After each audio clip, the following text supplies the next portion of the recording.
Would you believe me if I told you I spent 5 years smiling at a man I despised? 5 years making his coffee every morning, ironing his Italian shirts, faking orgasms on Friday nights. 5 years being the perfect wife of Ricardo Almeida, the most influential businessman in São Paulo. But while he slept peacefully beside me, believing the charade I constructed with surgical precision, I slowly transferred his fortune to offshore accounts he never even dreamed existed. My name is Helena. I'm 32 years old, and I'm the woman everyone envies at São Paulo's high society parties. I wore Chanel, drove a convertible Mercedes, and lived in a penthouse in Jardins overlooking Ibirapuera Park. But none of that was really mine. Not yet. Every dinner with his business partners, every charity event, every kiss on the cheek of envious friends were pieces on a chessboard that only I could see. And I was 3 moves away from checkmate. The problem, my 19-year-old stepdaughter, Melissa, began to suspect something. And in the world I've built, suspicion is the first crack before complete collapse. This is the story of how I became the villain of my own life, and how I discovered that being bad is infinitely more profitable than being good. Let me tell you how it all began, because every villain has an origin, right? I wasn't born cold. Nobody is born that way. Life sculpts you, breaks you, and rebuilds you until you learn the most important rule: either you eat, or you are eaten. And I was tired of being the main course. I grew up in Heliopolis, one of the largest favelas in São Paulo. My mother cleaned 3 houses a day to pay for my studies at a decent public school. My father, I never met him. Probably just another coward who couldn't handle responsibility. But my mother, she was special. Even destroyed by work, she always told me, "Helena, beauty opens doors, but intelligence builds empires." She died when I was 21, cancer, and you know what's the funniest thing? She didn't even have health insurance. I waited 6 months for an appointment at the public health system, SUS. When we finally got one, it was too late. Metastasis. It was there, watching my mother wither away on a hospital bed, that I decided I would never be poor again. I would never again depend on anyone's kindness. I started as a promoter at luxury parties. I was beautiful, and I knew it.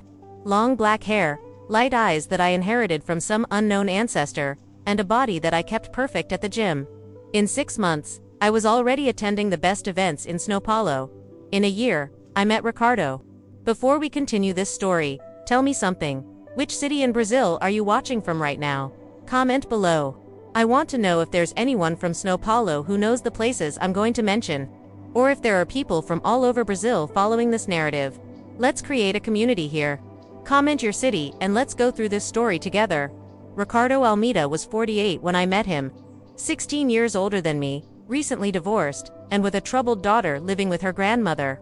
He owned a construction company worth 200 million reais. I met him at a party at the Hotel Unique. I was serving champagne, and he was bored in a conversation about stocks. Our eyes met. I smiled. Not that genuine smile of someone who is happy, but that calculated smile of someone who knows exactly the effect it has. It worked. In 20 minutes, he was talking to me. In 2 hours, we had exchanged numbers. In a month, I was living in an apartment in Vila Madalena that he was paying for. The plan wasn't to marry him initially. I just wanted a comfortable life, maybe some expensive gifts, perhaps a generous allowance. But then I met Melissa. She was 14 years old, full of anger towards her father for divorcing her mother. A spoiled teenager who thought the world revolved around her. And it was observing how Ricardo yielded to all her whims, how easily manipulated he was when it came to guilt, that I realized, this man is a gold mine waiting to be exploited. I started studying. I read every book on finance I could find. I learned about offshore companies, tax havens, and international transfers. I became an expert in cryptocurrencies. All this during the hours when he thought I was doing Pilates or meeting friends for lunch. 18 months after we met, Ricardo proposed. It was at an exclusive Japanese restaurant in Pinheiros, where a meal cost what my mother earned in a month. He was nervous, sweating. I feigned surprise, put my hands to my face, let tears flow. The performance was flawless. Of course, I said yes. The wedding was at the Santo Amaro Equestrian Club, 300 guests. My dress was by Elie Saab and cost over 100,000 reais. No one from my family was there. I had invented that they were all deceased. It was easier that way. No inconvenient questions. No past. The honeymoon was in the Maldives, 15 days at a resort where the daily rate was $3,000. And it was exactly there, lying in a beach chair while Ricardo slept after our 10th romantic dinner, that I finalized my plan. It would take 5 years. Enough time to consolidate my position, gain absolute trust, and slowly, methodically, transfer money. Not all at once, that would be foolish. But little by little, investments that didn't work out. Superfluous home renovations. Donations to fictitious institutions that I myself would create. The secret to a perfect scam isn't speed, it's patience. We returned to Snow Paulo. Melissa, now 15 years old, came to live with us. Her grandmother had passed away. And that's where my real challenge began. Because deceiving Ricardo was easy. He was a businessman, not a man of people. But Melissa, she had her mother's eyes, and she suspected me from day one. I quickly learned that with Melissa I would need a different approach. She didn't want a new mother, so I didn't pretend to be one. Instead, I became the cool friend. The understanding stepmother who let her come home late, who covered for her when she came back drunk from parties. I bought her designer clothes, took her to expensive salons. Gradually, she began to trust me. It was all part of the game. Because an allied stepdaughter meant fewer problems when it came time to execute the final plan. Ricardo put me on all his accounts. Not all at once, of course. It was gradual. First, the joint account for household expenses. Then, access to corporate credit cards for when I needed to represent him at events. A year after the wedding, I already had power of attorney to sign documents on his behalf. He trusted me completely. After all, why wouldn't he? I was the perfect wife. I woke up before him to make coffee. His meetings were always organized. The house was spotless. Sex whenever he wanted, the way he wanted. I even pretended to like it. I started small, 10,000 reais, 80, 20,000 there, transfers to a consulting firm that I had registered in the name of a childhood friend who didn't even know she was helping me. The money went into that account, and from there, I transferred it to accounts in tax havens, Cayman Islands, Bahamas, Jersey. In 2 years, I had already moved almost 5 million reais, and Ricardo didn't suspect a thing. The 3rd year was the riskiest. Ricardo decided he wanted to have a child with me. One night, after making love, he casually mentioned it while lighting a Cuban cigar on our apartment terrace. He said he wanted to leave an heir, that Melissa was too grown up, that he wanted to start over, to be a better father this time. My blood ran cold. A child wasn't in the plans. A child would complicate everything. It would create bonds I didn't want, but I couldn't simply say no. So I did what I always did. I smiled, hugged him from behind, whispered in his ear that it would be wonderful. And that same week, I made an appointment with a private gynecologist. I told Ricardo I was preparing myself, getting tests done, making sure everything was okay for a healthy pregnancy. In reality, I had an IUD inserted. And for the next 6 months, I feigned disappointment, month after month when my period arrived. I cried in his arms, saying I was stressed, that maybe we needed treatment. Ricardo, always optimistic, said it would happen at the right time. Meanwhile, I kept transferring money. Now in larger amounts, 50, 100,000 at a time. I created 3 more shell companies, one for importing, another for HR consulting, a third for digital marketing. All profitable on paper. All with Ricardo as a silent investor. In reality, all serving as money laundering operations for the money I was stealing from him. In my 4th year, I almost got caught. Ricardo's accountant, a 60-year-old man named Adamir, started asking questions about some transactions. He had noticed strange patterns.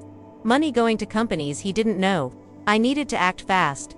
I arranged a lunch with Ricardo and, during dessert at a restaurant in the JK shopping mall, I casually mentioned that I thought Adamir was getting old. That he had made some mistakes recently in the company's reports.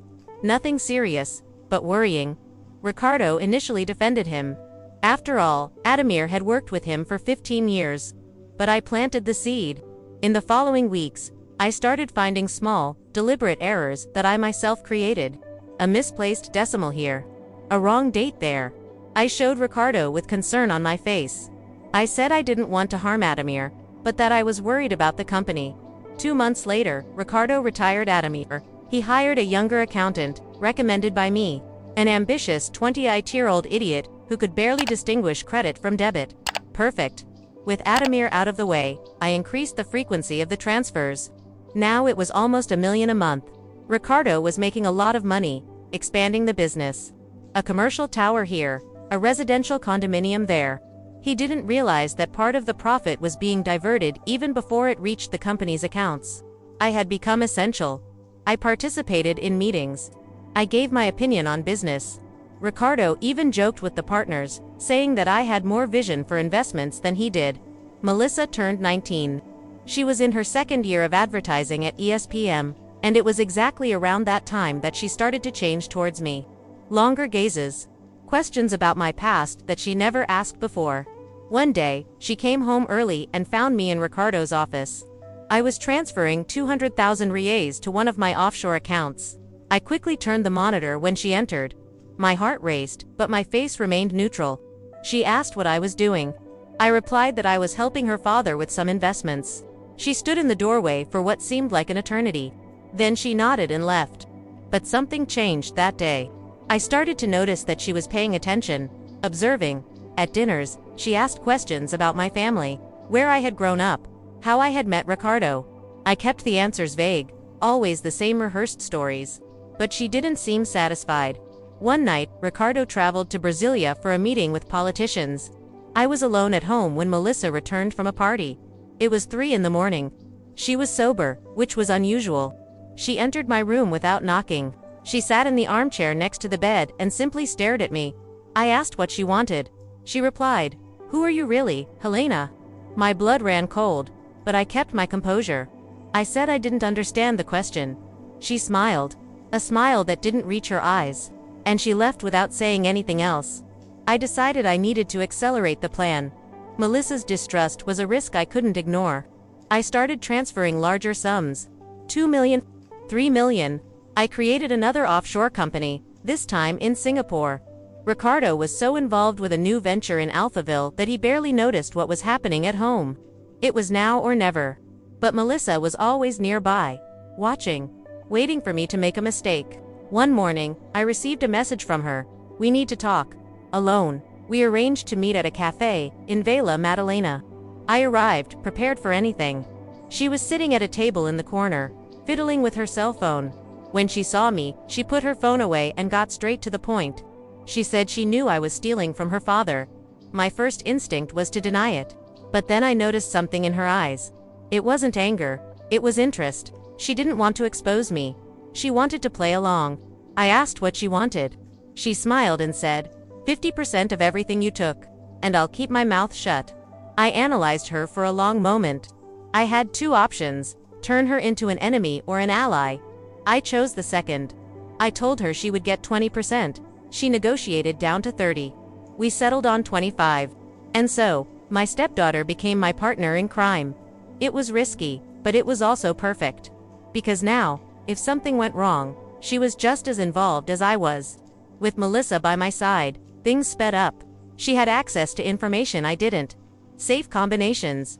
Documents kept in Ricardo's private office. She was smart, more so than I had estimated. Together, we managed to access a Swiss bank account that Ricardo had inherited from his father and never mentioned to anyone. 4 million euros. We transferred half. Ricardo didn't even know we had access. During family dinners, Melissa and I exchanged knowing glances. Ricardo, oblivious to everything, smiled at his 2 favorite women. He was so happy, so pathetic. Sometimes I felt something akin to guilt. But then I remembered my mother dying in a public hospital. I remembered all the times I had been invisible to men like Ricardo. And the guilt evaporated. By the 5th year of our marriage, we had already moved almost 50 million reais. It was divided into 14 different accounts, 7 countries, 5 cryptocurrencies. Melissa took care of the technical side. She had learned about blockchain and was transferring everything to untraceable digital wallets. We were a team. And it was time for the final move. But then something unexpected happened. Ricardo told me he was putting everything in my name. The house, the cars, half the companies. He said it was to protect me, in case something happened to him. That he loved me and wanted to secure my future. For the first time in 5 years, I felt something genuine.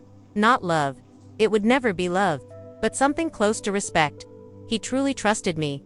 But I couldn't let myself soften now. I was so close. I arranged with Melissa that in 3 months I would file for divorce. With half of everything legally in my name, plus the money I had already embezzled, I would walk away with approximately 70 million reais. She would keep her share, about 15 million. And she would disappear too, claiming she couldn't side with her father after he had been betrayed by me. It was perfect. But the universe has a cruel sense of humor. 2 weeks before executing the plan, Ricardo arrived home early from work. I was in his office, transferring the last 2 million. I didn't hear him come in. When I realized it, he was standing in the doorway, looking at the computer screen, at the numbers, at the transfers. Our eyes met, and at that moment, I saw everything crumble. He didn't say anything. He just turned around and left the office. I heard the front door slam. I immediately called Melissa. I said we needed to bring everything forward. That same night, I transferred all the remaining money. I closed all the joint accounts I could. I gathered important documents. At 3 in the morning, I had 2 suitcases packed. Melissa appeared at my door. She said her father had called her, crying, that he knew everything. I waited for her to say she was out, that she couldn't do this to her father. But she simply asked, "When are we going?" We left that morning. I drove my Mercedes to Guarulhos Airport. Melissa went in her car, a BMW her father had given her as a gift. We left the cars in the parking lot. We took a flight to Lisbon at 6 in the morning. Ricardo tried to call 17 times during the drive to the airport. I didn't answer any of them. He sent messages. First angry ones, calling me every name in the book. Then desperate ones, begging me to come back, promising we would talk, that he would forgive me. I deleted them all without reading them completely. On the plane, Melissa slept. I stayed awake, looking at the clouds, thinking about everything that had happened in the last 5 years. I had done everything perfectly, calculated every move. And even so, she had been discovered 2 weeks earlier than planned. But it didn't matter. The money was safe, in accounts Ricardo would never find. We had fake documents waiting in Lisbon. From there, we would go to Dubai. Then, maybe Bangkok. Or Buenos Aires. The world was big, and our money would guarantee we would never be found. When we landed in Lisbon, I turned on my phone one last time. I had a message from Ricardo. I opened it. It was an audio message. I listened. He was crying. He said he loved me, that he had given me everything. I didn't understand why. I hung up halfway through. I took the SIM card out of my phone. I threw the phone in the airport trash can. Helena had died. I was a different person now. We spent 3 weeks in Lisbon. We stayed in a discreet hotel in Barro Alto. Melissa was strangely calm. I expected some kind of crisis, perhaps regret, but she even seemed relieved. One night, drinking Portuguese wine on the hotel balcony, she confessed to me that she had never forgiven her father for her mother's divorce, that he had betrayed her mother multiple times, that her mother had left the marriage with almost nothing, while he kept everything. She said I only did what her mother should have done. In a way, I was the revenge she always wanted. I understood then that Melissa was never my ally for money. She was my ally out of anger. And anger, I understood perfectly. We received news from Brazil through a friend of Melissa's. Ricardo had hired the best lawyers in São Paulo. He was trying to trace the money, freezing accounts, but it was too late. Everything was protected in legal structures, too complex to be undone quickly. And even if he managed to get something, it would take years. We bought new passports. I became Isabella Rodriguez. Melissa became Sofia Martins. We were mother and daughter now, at least on paper. We flew to Dubai. We rented an apartment overlooking the Burj Khalifa, 150 square meters of luxury. And there, for the first time in 5 years, I breathed a sigh of relief. I had done it. I was rich, free, and Ricardo would never find me. Dubai was perfect. Nobody asked questions. Money bought not only luxury, but also silence. Melissa enrolled in an international business course. I started investing our money legitimately. Real estate, stocks, even a small art gallery. In 6 months, we had already increased our fortune by 20%. But I had forgotten a fundamental rule. Never underestimate a humiliated man. One afternoon, returning from lunch at a seaside restaurant, I noticed a man watching me. Brazilian, expensive suit, sunglasses. He passed by me and whispered only one sentence, "Ricardo sends his regards." My heart raced. I ran back to the apartment. Melissa was there. I told her what had happened. She paled. We had been found. That night, we packed our bags again. But before we could leave, The doorman called to say we had visitors. 2 men, Brazilians. They said they wouldn't leave until they spoke to us. I assessed the options. We could try to escape through the service exit. But if Ricardo had found us once, he would find us again. I decided to confront him. I told the doorman to let them come up. Melissa looked at me as if I had gone mad. But I had a plan. I always had a plan. The men came in. They weren't thugs. They were lawyers. Ricardo didn't want to hurt me. He wanted to negotiate. The lawyers presented a proposal. Ricardo wouldn't go to the police. He wouldn't try to extradite me. He wouldn't make it public. But I would have to return half the money. And never contact him again or return to Brazil. I looked at Melissa. She was in shock. I was calculating. Half of 70 million was still 35 million. More than enough to live comfortably for the rest of my life. And without lawsuits hanging over my head. It was a good proposal. But I wouldn't be Helena if I accepted right away. I counterproposed. I would return 40%, and Ricardo would sign a document agreeing that our divorce was amicable. That I owed him nothing. The lawyers left to call Ricardo. They returned an hour later. He accepted, but with one extra condition. Melissa had to return. Immediately, I looked at my stepdaughter, my partner, my accomplice. She had tears in her eyes. She said she wouldn't return, that she preferred to run away for the rest of her life. But I knew the truth. She was tired. Tired of running, of looking back, of living in fear. I was too, but unlike her, I had experience surviving alone. I told her to come back. I said everything was all right. She cried in my arms. And for the first time, I felt something genuine for her. Something close to maternal affection. The next day, Melissa was on a flight to São Paulo, and I was transferring 28 million reais back to Ricardo. I stayed alone in Dubai for another 6 months. With 42 million reais remaining, I bought Portuguese citizenship through a golden visa. I rented an apartment in Cascais, a coastal city near Lisbon. I started a new life. A real one this time. I woke up early. I walked on the beach. I read books. I learned to cook. I even made some friends. Expats like me, each with their own story. None asking many questions. But at night, alone in the apartment, looking at the Atlantic Ocean, I thought about Ricardo. The man I had manipulated and robbed, and I felt something strange. It wasn't remorse. Exactly. It was more like ... curiosity. What was he doing? How was he coping with everything? Melissa texted me occasionally. She said her father was doing well, that he had sold some properties to cover the losses, that he had forgiven her, that they were rebuilding their relationship. She never mentioned my name to him. It was as if I had never existed.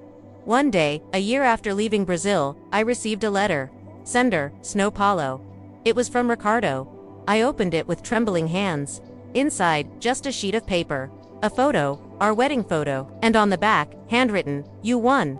But you lost more than you imagine." I looked at that photo for hours.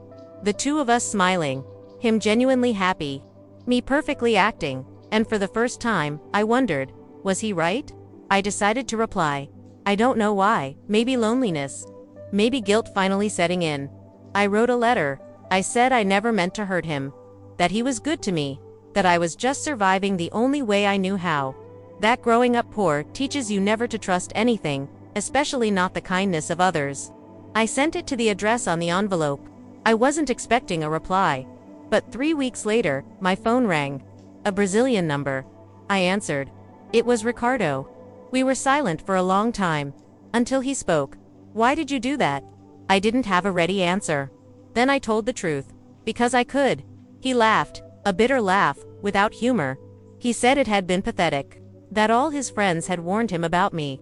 That he ignored it because he was in love. I asked if he hated me. He was silent again. Then he said, "No, I understand you. You are a product of the world that men like me created." We talked for 2 hours. About everything, about nothing. About nothing. About how life is strange and cruel and sometimes, rarely, has moments of clarity. When we hung up, I cried. For the first time in years. Not from sadness, not from guilt, but from relief. Because someone finally saw me. The real me. The Helena who grew up in Heliopolis and didn't judge me as a monster. Just as human. In the following months, Ricardo and I continued talking. Never about money. Never about the painful past. But about life. Philosophy. Sometimes, ironically, about business. He was rebuilding his company. I was investing my money. We exchanged tips. We laughed at how absurd it all was. Melissa found out. She was furious with me. She said I was manipulating him again. That he would never change. I tried to explain that it wasn't manipulation. It was just ... conversation. But she wouldn't listen. She stopped talking to me, and honestly, I understood. At 20, the world is black and white, bad guys and good guys. She hadn't yet learned that we are all a little bit of both. One day, Ricardo called me. He said he was coming to Lisbon. Business. He asked if we could meet. My first instinct was to say no. It was risky, complicated. But then I thought, why not? What more did I have to lose? We arranged to meet at a restaurant in Alfama. When I saw him walk in, my heart raced. He was older, gray-haired, but it was still beautiful. We sat down. We ordered wine, and we talked like old friends. Because, in a way, that's what we'd become. Two people who had been deeply hurt, and somehow found forgiveness in the impossible. Ricardo stayed in Lisbon for a week. We met every day. We walked around the city. We visited museums. We laughed at inside jokes that only we understood. On the last night, having dinner at a restaurant overlooking the Tagus River, he asked me a question. Did you ever feel anything real for me?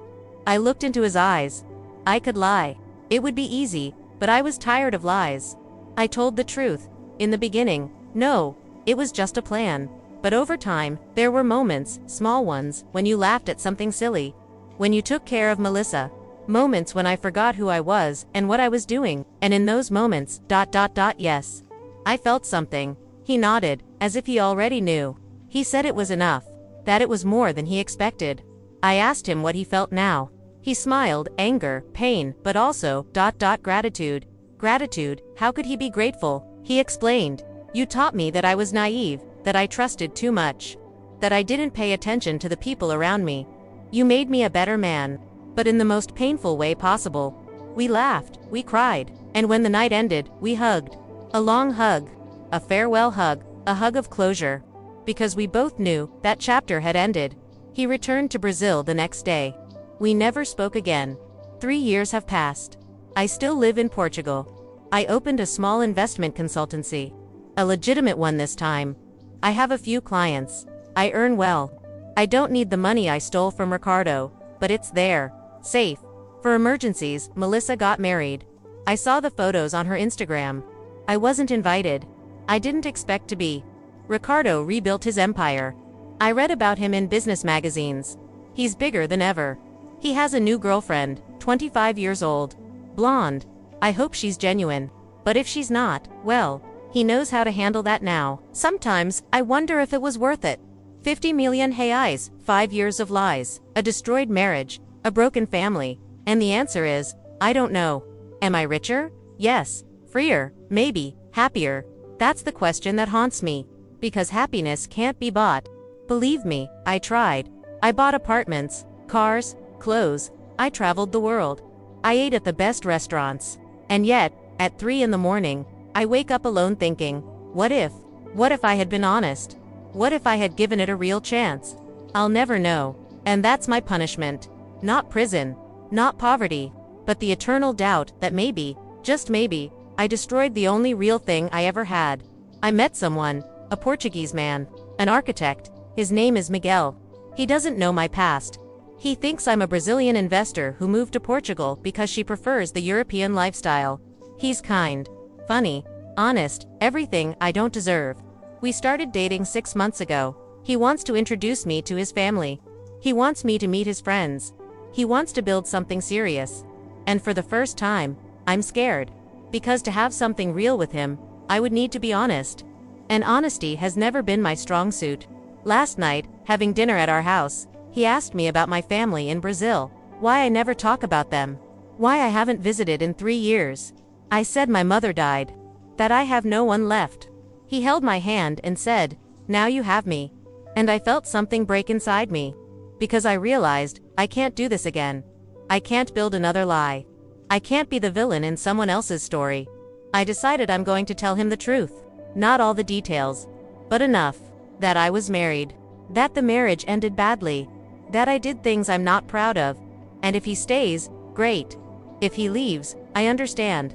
Because if I've learned anything in recent years, it's this.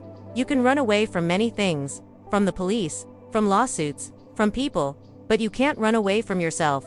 I told Miguel, not everything, but enough. I said I manipulated my ex-husband, that I took money from him, that I fled Brazil. He was silent for a long time. Then he asked, "Do you regret it?" I thought about the question. I really thought about it. And I answered, "I regret how I did it. Not that I did it." He nodded. He said he needed time to process. I don't blame him. A week passed. I didn't hear from him. I thought I had lost him, that I had finally found something good and destroyed it with my honesty. Ironic, isn't it? But then, on a Thursday night, he showed up at my door. He said he talked to friends, to family, that he thought a lot, and that he decided, everyone has a past. What matters is who you are now. We cried, we hugged. And for the first time in 35 years, I felt that maybe, just maybe, I deserved a second chance. I still think about Ricardo sometimes. I wonder if he thinks about me. If he has truly forgiven me. Will I ever forgive myself? The truth is, I don't know.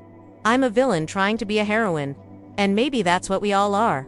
Imperfect people, trying to be better, failing, trying again. My name is Helena. I stole 50 million from my husband. I destroyed a family. I fled the country. And I'm trying, for the first time in my life, to be honestly happy. Does that redeem me? No, but it's a start. This is my story. The story of a villain, of a woman who made terrible choices for reasons that seemed right at the time. I don't expect forgiveness. I don't expect you to understand me. I only hope you know, the world isn't black and white. We are all gray. And sometimes, villains also deserve happy endings. Or at least, the chance to try.